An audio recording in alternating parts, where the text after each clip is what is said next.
on va entrer cette fois-ci dans le vif du sujet. Lorsque on parle PME du futur, on pense inévitablement à digital, digitalisation ou révolution 4.0. Mais la digitalisation n'a pas seulement frappé à notre porte. Elle s'est aujourd'hui installée dans notre salon sans son permis d'habiter. Et elle entend bien coloniser chaque centimètre carré de notre espace de vie. Alors pour en parler, et pour parler de cette future colonisation numérique, il nous fallait logiquement un provocateur né. Je vous rassure, vous inquiétez pas. S'il vous dit que le monde actuel du travail est en train de collapser, c'est normal. S'il vous dit que les machines prendront le pouvoir sur l'homme, c'est normal. Ne vous inquiétez pas. Merci d'accueillir Xavier Comtesse, notre serial thinker.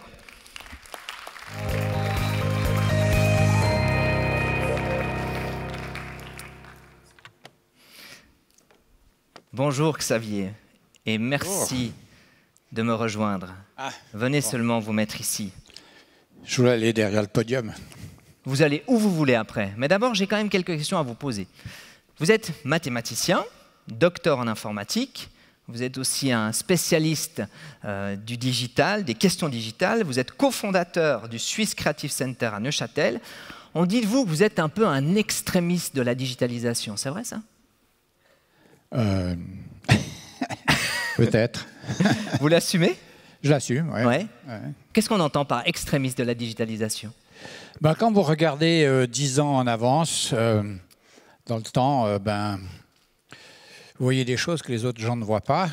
Et j'arrive facilement à effrayer les gens.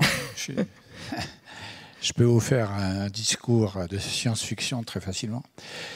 Et donc, le digital, on peut l'appréhender au quotidien ou regarder 10 ans plus loin, en avant. Voilà. Moi, je regarde très loin et j'essaie de du coup, ça peut être effrayant. Ouais. Au quotidien, ça. Ouais. Alors, j'aimerais vous faire passer un petit quiz. Donc, venez avec moi. Donc, vous allez voir, il y a des mots qui vont s'afficher comme ça. Venez seulement ici. Je vais lancer le quiz. Et puis, vous allez pouvoir appuyer sur ce buzzer ici, Monsieur Comtesse. Il est là. Venez seulement avec moi, Monsieur Comtesse. Ici. Venez, regardez. Ici, il y a un buzzer. Puis vous appuyez quand vous voulez. Vous avez parlé à la machine ou comment ça se passe? Vous tombez sur digitalisation. Quelle surprise! Alors on sait que vous êtes un expert de la digitalisation. J'aimerais m'intéresser à l'homme. Je vais vous poser quelques questions. Est-ce que vous êtes... J'ai pas appuyé sur homme. Non, vous avez appuyé sur digitalisation. À quelle génération d'iPhone sommes-nous aujourd'hui? 7, 8 va arriver ce soir. 12. 12, bon. 13 qui arrive bientôt. 13 qui arrive ce soir. Ouais. Est-ce que vous êtes déjà allé sur le Darknet? Pas besoin de nous dire exactement ce que vous avez fait sur le Darknet, mais est-ce que vous êtes déjà allé sur le Darknet? Je suis allé une fois. D'accord. Mais... Vous n'osez pas nous dire pourquoi? Non, si. J'ai demandé à un étudiant de l'EPFL de m'amener sur le Darknet. D'accord. Quelle est votre application préférée? Aujourd'hui? Ouais, aujourd'hui. À l'instant T. À l'instant, LinkedIn. LinkedIn? Pourquoi? Parce qu'en fait, j'ai connu beaucoup de gens en Romandie et j'ai aujourd'hui 30 000 followers sur LinkedIn et je discute tous les jours, toutes les semaines avec eux. Est-ce que vous avez... média. Ouais. Est-ce que vous avez déjà été... Est-ce que vous avez déjà fait l'objet d'une cyberattaque? Est-ce que vous avez déjà été hacké? Jamais. Non. Est-ce que vous avez une caméra dans votre frigo? Non. Non? Est-ce que vous aimeriez avoir une caméra dans votre frigo? Non. D'accord. Est-ce que vous pensez que le digital vous simplifie la vie? Oui. Ok, alors regardez ça et on en parle après. Play jazz. Playing jazz. Smoothie. Making smoothie. Fire off. Fire off. Open door. Door open. And we're gonna do one more. Fire. Open door. Wrong voice command. Open door. Wrong voice command. Open. Open door. Repeat that. Open door. I didn't understand that. Hey, open door. Play on the floor. Get over the floor. Open the door. Wrong voice command. Error. Est-ce que vous êtes toujours d'accord que le digital nous simplifie la vie? Non, mais ça m'est aussi arrivé d'avoir oublié un mot de passe et puis d'être coincé dehors, mais c'est pas grave. D'accord. Alors, vous êtes venu avec le Neuchâtel Power. Expliquez-nous un peu ce que c'est que ce Neuchâtel Power.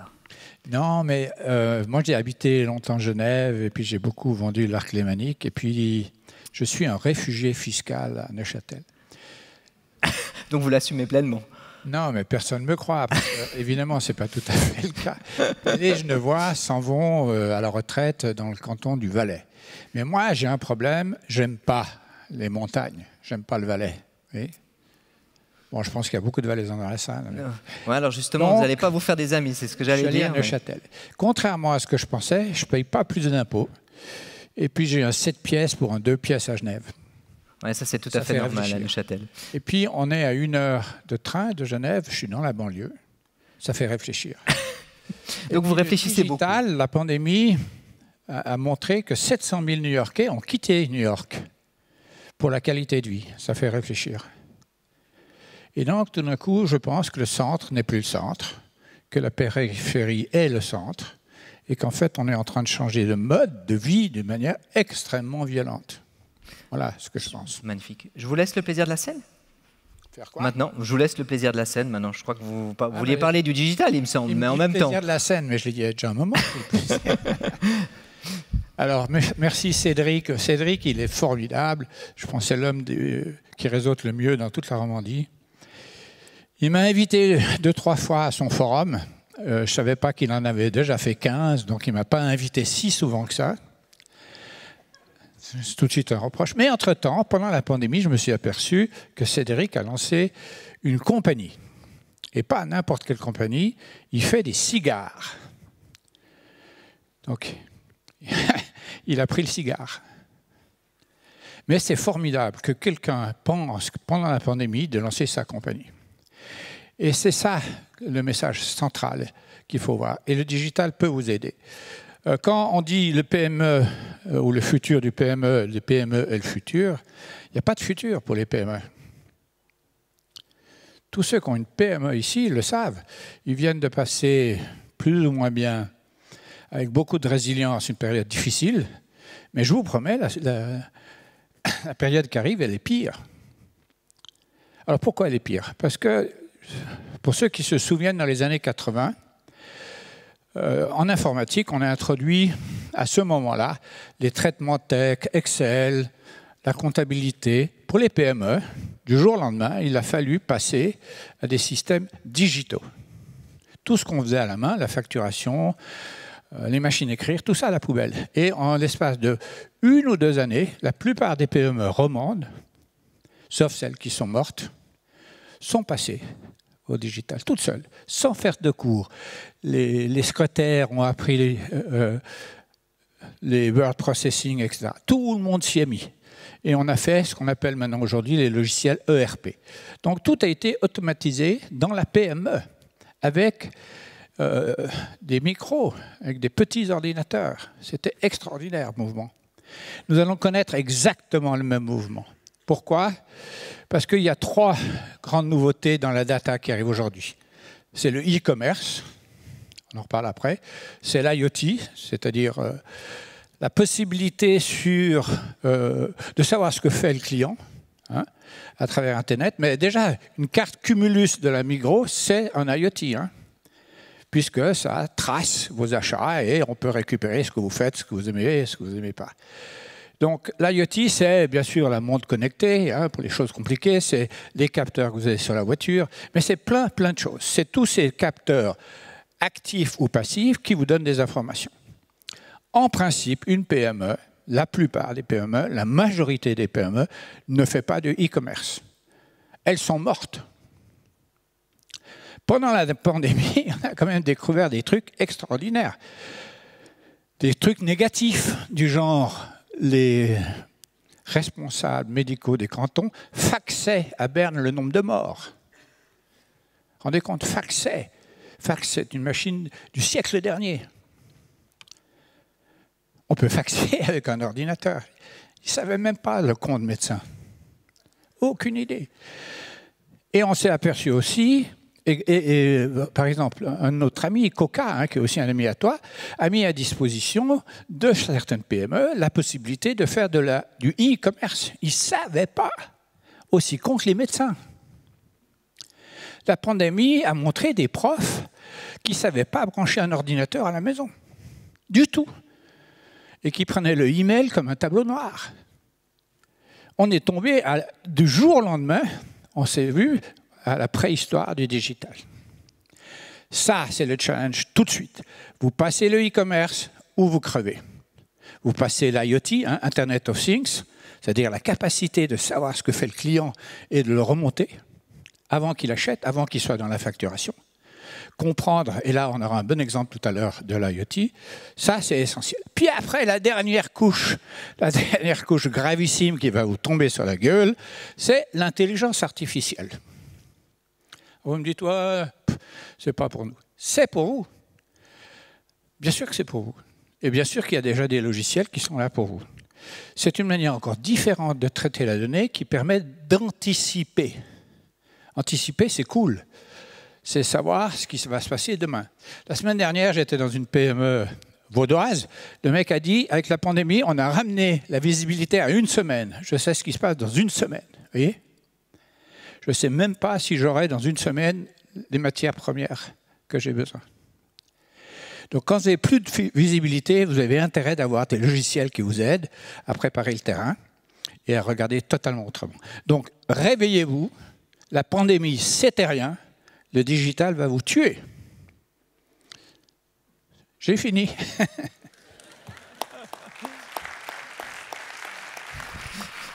Eh bien, je crois vous avez été extrêmement concis, Xavier. Hein, d'habitude. Je dois présenter la suivante. Oui, mais vous inquiétez pas, je vais le faire. En charge. On va demander à Delphine Sétier de venir nous rejoindre. En fait, c'était la Neuchâtel Power, puisque les 3 intervenants viennent de Neuchâtel. Merci Delphine de venir nous rejoindre ici sur scène. Je me mets au pupitre ? Oui, absolument, vous pouvez vous mettre au pupitre. Et je rappelle que vous êtes la secrétaire générale de Alp ICT. Merci beaucoup pour l'invitation aujourd'hui. Bonjour à toutes et à tous. Alors moi, j'aurai une approche beaucoup plus positive que Xavier sur ma présentation. Mais donc voilà, le forum a choisi cette année le thème de PME du futur, ce qui m'a amené à m'interroger sur ce mot futur, donc soit qui appartient à l'avenir. Et puis finalement, c'est le temps présent qui nous laisse présager des scénarios du futur, mais ce futur, il n'est pas figé. Et bien évidemment, on peut l'influencer par nos actes. Alors, on vit une période formidable, un moment opportun, je pense, pour justement inventer ensemble ce futur. Et puis la crise qui nous a plongé, certes, dans l'incertitude, a également éveillé nos consciences et nous a montré qu'il était possible de faire différemment.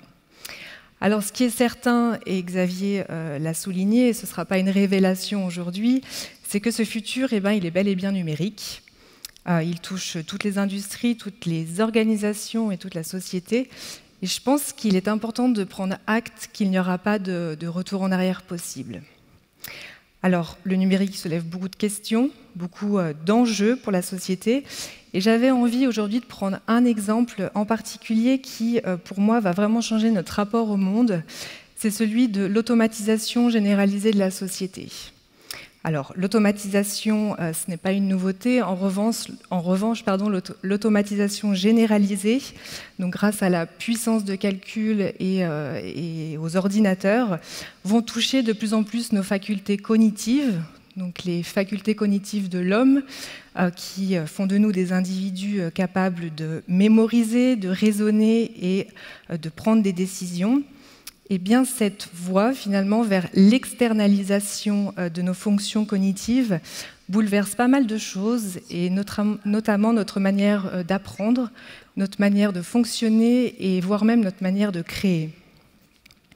Alors, je ne vais pas lancer le débat aujourd'hui sur ce phénomène, mais j'encourage tout le monde à s'interroger sur ces changements profonds et comment souhaitons-nous aujourd'hui construire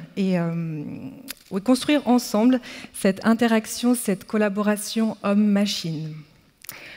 Ce sont des questions que l'on se pose à travers notamment le think tank Manufacture Thinking, donc, qui a été créé et qui est aujourd'hui dirigé par Xavier Comtesse. Et cette année, par exemple, nous coécrivons un livre donc pour avoir une trace de toutes ces réflexions sur l'apprentissage du futur.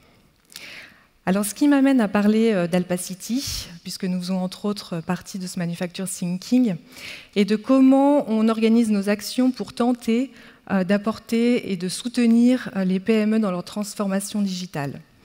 Alors, cette mission, elle nous est confiée depuis 2008 par les cantons romans et le SECO, à l'intérieur d'un programme d'innovation pour soutenir les PME en Suisse occidentale. Alpacity se présente comme une plateforme de mise en réseau et de promotion des technologies de l'information et du numérique. Et on organise ces actions en 3 piliers.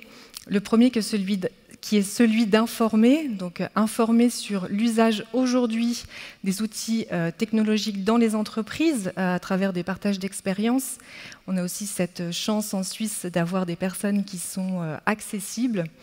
Et on arrive à avoir de l'information sur ce qui a été mis en place, quelles ont été les difficultés et les gains aujourd'hui.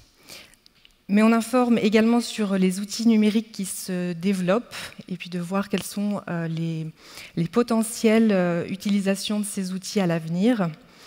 Et enfin, informer également sur les enjeux du numérique, puisqu'il y en a, comme le numérique responsable.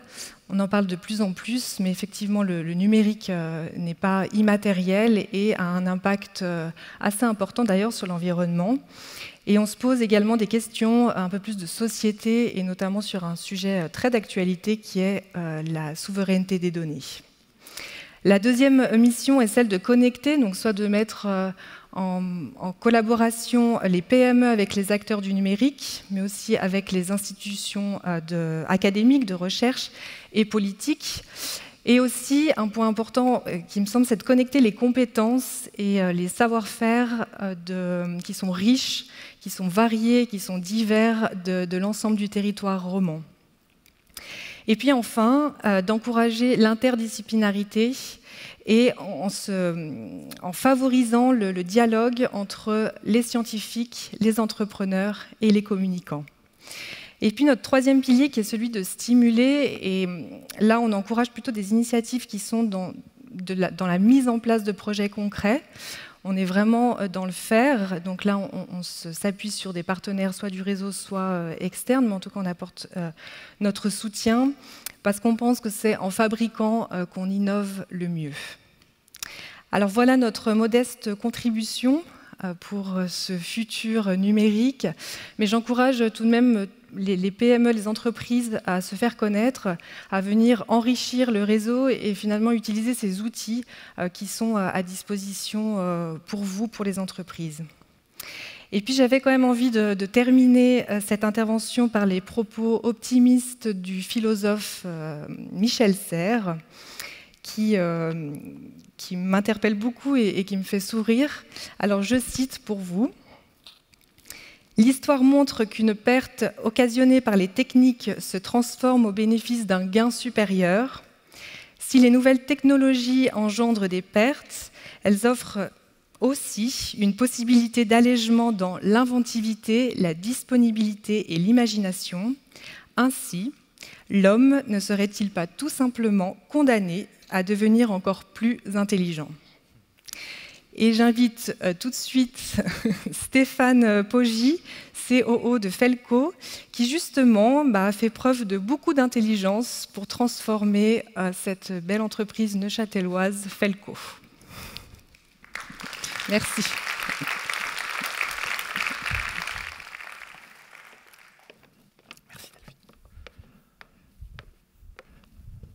Merci Delphine.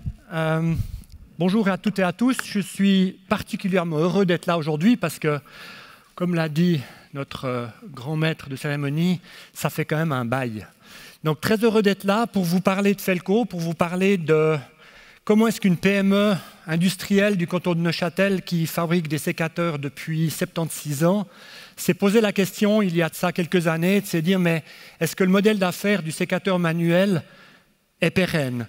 Est-ce que demain, après-demain, dans 10 ans, Xavier en parlait, est-ce que dans 10 ans, ce modèle-là sera toujours pérenne ?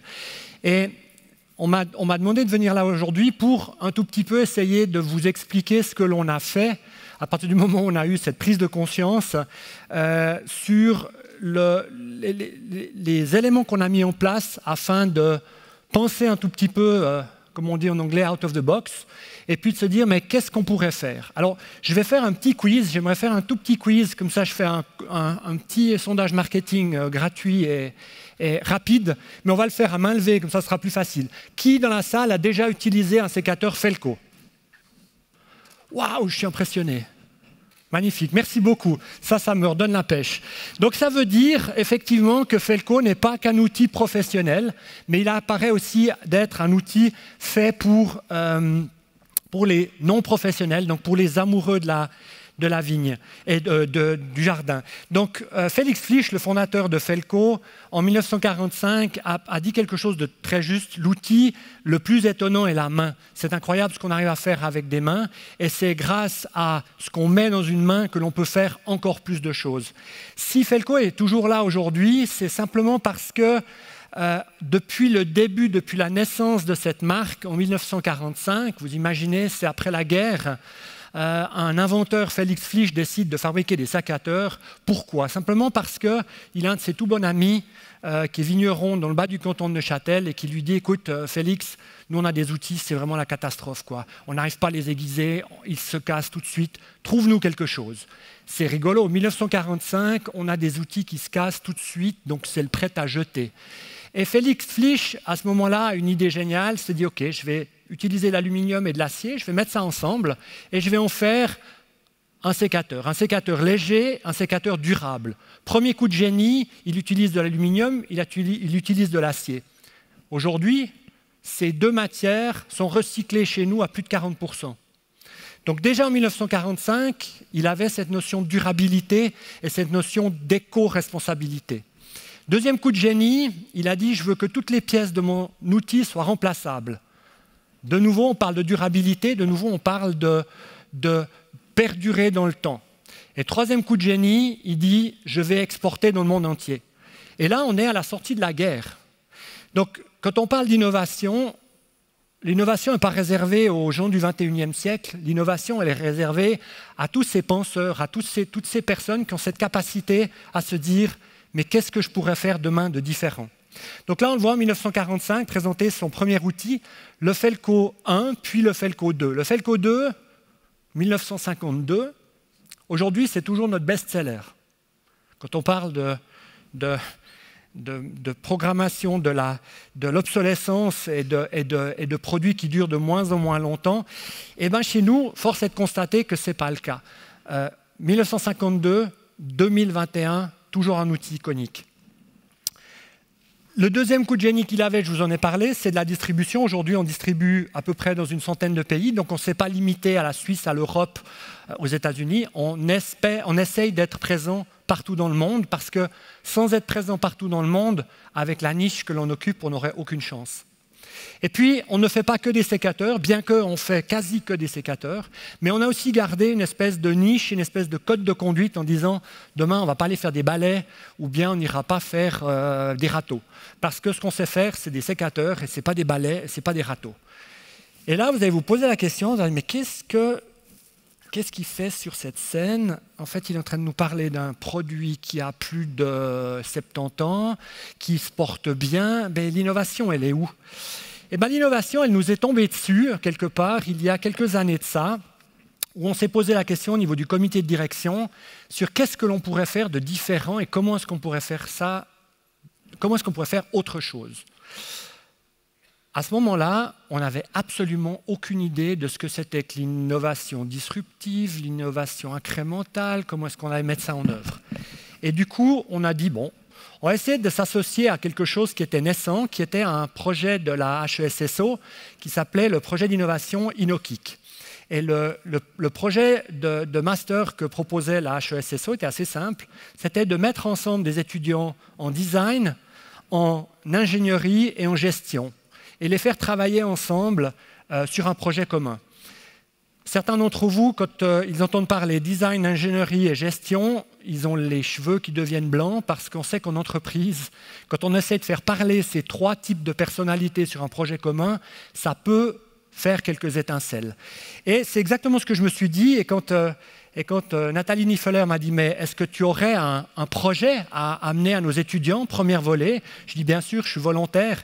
J'ai vraiment envie d'essayer de nous challenger. » Et je leur ai demandé quel sera dans 10 ans le travail du viticulteur pendant l'hiver. Donc on s'est focalisé sur notre cœur de métier, les professionnels, et on s'est dit « Mais qu'est-ce qu'on pourrait faire de différent avec eux ? On les connaît, ils connaissent nos produits, ils connaissent la marque, est-ce qu'on pourrait faire quelque chose de différent avec eux ?»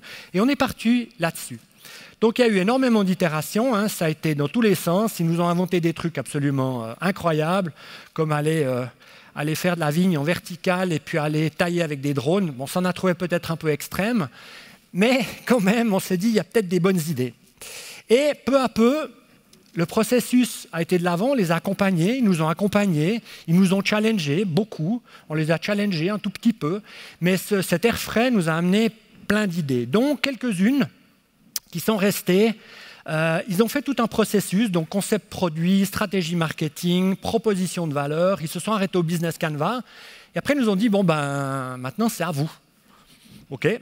On a fait valider par la holding chez nous, et la holding nous a dit, OK, on va vous débloquer comme une start-up, on va vous débloquer un fonds d'un certain montant, et en gros avec ça, débrouillez-vous et essayez de faire quelque chose. Donc on a travaillé en interne, on a fait une analyse concurrentielle, on a mis en place des USP, on a fait des validations utilisateurs, on a travaillé beaucoup directement avec les utilisateurs, on a sélectionné un certain nombre de clients pilotes, et puis on a monté un business plan complet. Et puis là, avant d'aller plus loin, on était redemandé un tout petit peu d'argent à notre sponsor, qui était notre holding, et le sponsor a dit « Ah, ça semble intéressant, allez-y ». Bon, très bien. Donc on a continué à travailler d'arrache-pied pour essayer de sortir un concept, mais assez vite, autant le concept technique, je ne veux pas dire qu'il était facile à mettre en œuvre, mais ce qui était le plus difficile, c'est de se dire « Mais comment est-ce qu'on va vendre ce truc ?» Parce que ce n'est pas tout d'être un petit peu disruptif dans ce que l'on fabrique ou dans ce que l'on propose, mais la question c'est comment est-ce qu'on va le proposer et à qui et par quel canal. En bleu, vous avez le réseau de distribution classique d'une PME qui exporte des produits, c'est-à-dire qu'on a l'utilisateur final qui va acheter chez un revendeur, qui va acheter chez un importateur, qui achète à la société qui fabrique et qui, elle, demande à son équipe R&D d'inventer le futur. Donc ça, c'est vraiment très classique. Et là, on a dû un petit peu se réinventer aussi et passer du concept de la chaîne tout à fait classique à quelque chose qu'on ne connaissait absolument pas. Vous le verrez pourquoi un tout petit peu plus tard. C'est de l'utilisateur final à une société de conseil, à un partenaire métier, et puis après une société, un fabricant, un écosystème qui va quelque part porter ce nouveau projet. Donc ça, pour une société industrielle de 75 ans, c'est quand même un changement assez fondamental. Donc il faut casser les barrières de la distribution, il faut casser les barrières de la valeur qu'on amène à son client final, en se disant ce que j'amène au client final, ça n'est plus un produit, mais c'est un service. Et ça, pour une société comme la nôtre, ça a été assez compliqué. Le projet, innover prend du temps. On s'est dit facile, hein, innovation de rupture, allez hop, on démarre en 2016, en 2018 on lance, quoi, on sait faire. 16, 17, 18, 19, et on est 20, 21, et aujourd'hui 21, on est prêt. Bon, le Covid ne nous a pas aidés en l'occurrence, mais on est prêt en 2021 à pré-commercialiser cette idée, parce que, non seulement il nous a fallu du temps pour la concevoir, mais il a fallu du temps aussi pour trouver ces fameux relais. Aujourd'hui, ces relais sont là, on commence à les fabriquer, à les façonner, et voilà ce qu'on a proposé à nos utilisateurs. Donc on parle ici dans un premier temps de vignerons. Le vigneron aujourd'hui, il est comme nous, il est comme Xavier le disait, il est confronté à la digitalisation, il est confronté à la rentabilité, il est confronté à la concurrence, et spécialement en Suisse, de pays à bas coût. Je pense au Chili, je pense à l'Afrique du Sud, je pense à l'Australie, qui amène des vins très bon marché sur le marché européen. Donc il a besoin d'être rentable et il a besoin d'essayer d'automatiser ses processus. Donc on lui propose une solution pour automatiser ces processus, mais en gardant, et ça c'est important, et ça fait partie de l'ADN de Felco, en gardant l'homme au centre. Donc on n'est pas dans une logique où le robot remplacera l'homme, on est dans une logique où l'IoT va aider l'homme à prendre les bonnes décisions de demain. Qu'est-ce que cet outil fait ? Eh ben, cet outil il est composé de, je l'ai pris avec moi juste pour que vous puissiez le voir, il est composé d'une petite antenne GPS et puis d'un espèce de gros ordinateur de poignet pour aller sur le poignet du viticulteur. Donc le viticulteur qui est dans le terrain, il aura ce petit écran sur son poignet et il va pouvoir collecter et géolocaliser précisément toutes les anomalies qu'il voit pendant qu'il travaille. C'est lui l'expert. Il sait si sa vigne elle est malade, il sait s'il y a un plant qui est manquant, il sait s'il y a un plant qui est mort. Ce qu'on va lui aider à faire, c'est simplement on va géolocaliser excessivement précisément, à moins de 50 cm, la position exacte de ce qu'il a repéré. Ça, c'est une première fonction du système. Et la deuxième fonction du système, c'est de permettre à n'importe quel ouvrier de savoir qu'est-ce qu'il a à faire comme tâche pendant la journée et d'être capable d'enregistrer les tâches et de visualiser très précisément les tâches qui ont été faites. Je vous prends un exemple, le bio est d'actualité. De plus en plus de viticulteurs aujourd'hui se mettent au bio, mais le nombre d'informations qu'ils doivent donner à leur organe de contrôle devient de plus en plus important. Ils ont besoin de donner quel type de produits ils ont utilisé, à quelle dose, quel jour, à quelle heure, quelle température il faisait, quelle météo il faisait, pour pouvoir avoir une traçabilité complète. Ça, c'est beaucoup de travail que le vigneron n'aime pas du tout faire. Dès lors, on va l'aider à récolter ces données, à les mettre en forme et à pouvoir les envoyer aux autorités. Donc c'est vraiment une aide à la décision, une aide au travail quotidien pour permettre aux viticulteurs de se concentrer sur ce qu'ils savent faire le mieux, c'est-à-dire élever du raisin et faire du vin. Et pour ça, il a besoin de ces outils. On a présenté ça à plus d'une centaine de vignerons, on a eu des échos très très positifs, et dès lors, on est là maintenant, on est à la porte de la commercialisation. Je vais vous passer un petit film, si j'arrive à le faire démarrer. Ah.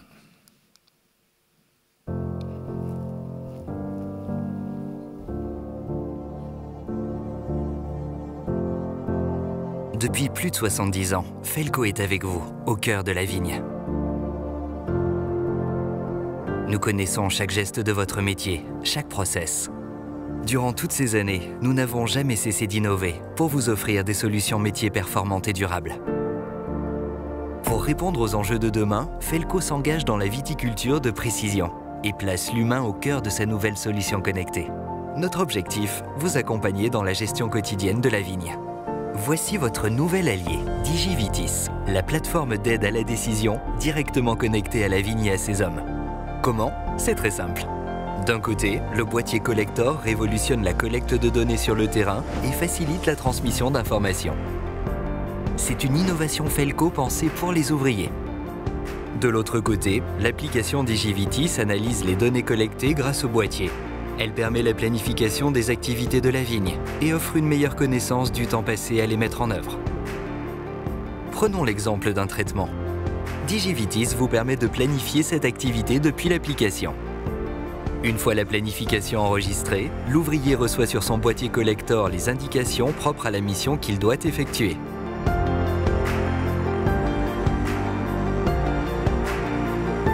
Il peut également collecter facilement des informations, telles que l'identification d'un plant malade. Le boîtier est précis à 50 cm. Il offre la meilleure géolocalisation du marché. Les données sont ensuite transmises à l'application Digivitis pour être recensées en temps réel sur la cartographie du domaine. Digivitis est sécurisé, rapide et précis. L'application offre de nombreuses possibilités d'analyse et de visualisation des données collectées. Notre solution facilite au quotidien la gestion de votre domaine. Suivre les zones de maladie, optimiser le remplacement des plants ou encore gérer la quantité de produits pulvérisés s'effectue en quelques clics. Avec Digivitis, vous placez l'homme et sa connaissance de la vigne au centre de votre démarche. Vous gagnez un temps précieux et disposez d'informations détaillées pour une meilleure prise de décision.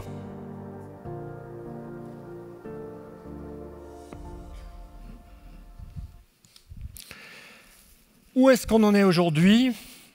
On a à peu près stabilisé le produit. On a un produit maintenant qui fait plus de choses que ce que l'on imaginait parce que les vignerons sont venus nous dire « Oui, mais je ne suis pas toujours, moi, seul à pied dans ma vigne.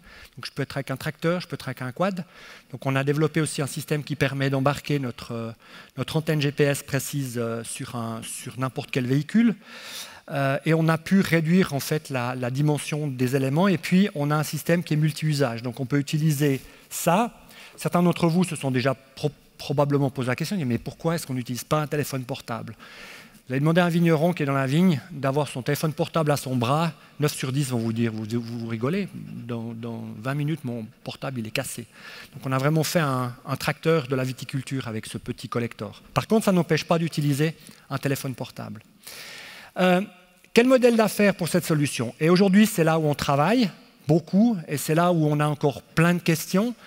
On doit faire une cartographie au drone ou en avion pour avoir une précision suffisante.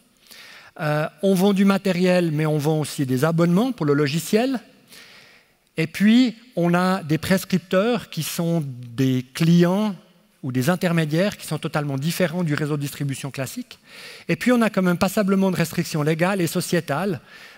Probablement, certains dans la salle se sont dit « Ouais, mais ce qu'il est en train de faire, c'est du flicage d'employés. » Alors, oui, non, c'est un débat. Aujourd'hui, pour nous, ça n'en est absolument pas un parce que c'est une aide à la collectivité, c'est une aide aux vignerons, mais clairement, dans certains domaines, ça pourrait être considéré comme tel. Donc on a toute une notion sociétale qui est importante et à laquelle on devra répondre ces prochaines semaines et ces prochains mois. Et puis nos challenges, on parlait de l'innovation ouverte, c'est une innovation qu'on a fait avec un consortium, donc on fait partie des pilotes, mais on n'est que copilote. Et aujourd'hui, on est passé de l'innovation ouverte, où il y a plein de monde qui nous aidait, à une industrialisation en interne et une commercialisation à terme mondiale. Et là, ça change la donne parce qu'on se retrouve un tout petit peu tout seul avec nos propres démons, avec notre propre réseau de distribution, avec nos propres blocages. Donc on se pose aujourd'hui des questions très claires. Est-ce que c'est de la vraie diversification ou est-ce que c'était une distraction? C'est des choses qui sont régulièrement mises sur le tapis autour de nous. Nous, on y croit, on pense qu'il y a un vrai vecteur de croissance et on pense que c'est vraiment quelque chose qui doit aujourd'hui arriver auprès de nos viticulteurs. On a la chance d'être un tout petit peu devant la course, on n'est pas derrière, on est le cheval qui tire plutôt que celui qui pousse. Donc, beaucoup d'inconnus, beaucoup de questionnements, et c'est probablement ça que certains d'entre vous doivent se poser aujourd'hui en se disant tiens, est-ce que je pars dans une innovation de rupture ou est-ce que je reste tranquillement dans mes pantoufles parce que en fait, ça marche quand même pas mal de vendre ce que j'ai l'habitude de vendre. Nous, on a fait ce choix inverse et du coup, on arrive à quelque chose qui va certainement arriver vers un succès. En tout cas, on y croit très très fort. Voilà, je vous remercie. Et puis, on est à disposition. Merci beaucoup. Merci Stéphane Poggi. Restez avec moi. Je vais demander à Delphine et à Xavier de venir nous rejoindre. En attendant, je crois que Cédric, il y a quelques questions pour M. Poggi. Oui, effectivement, il y a deux questions et il y a un reproche. Alors le reproche, ça fait envie de boire du vin quand on voit l'ouvrier pulvériser le produit sur la vigne. C'est un peu tôt, c'est pas la pause. Et puis sinon, plus sérieusement parlant, on pose la question, quel investissement jusqu'à la pré-commercialisation, jusqu'à maintenant, et puis combien de personnes ont participé à ce développement?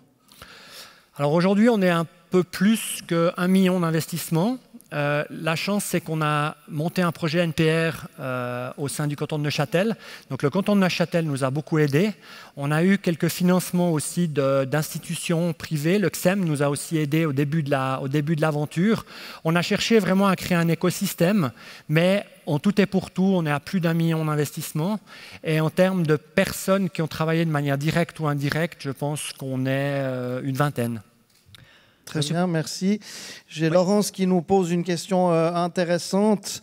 À l'heure de la cyberattaque de Roll, comment convaincre les vignerons que les données, maladies, etc. ne vont pas fuiter vers leurs concurrents? Alors, je propose qu'on garde cette question parce justement, j'allais vous poser la question. Est-ce qu'il y en a un de vous trois qui habite à Roll ou dans la région? Non. Alors juste un rappel des faits en images et puis après on répond à cette question. Parce que peut-être des gens n'ont pas entendu parler de cette attaque. On regarde.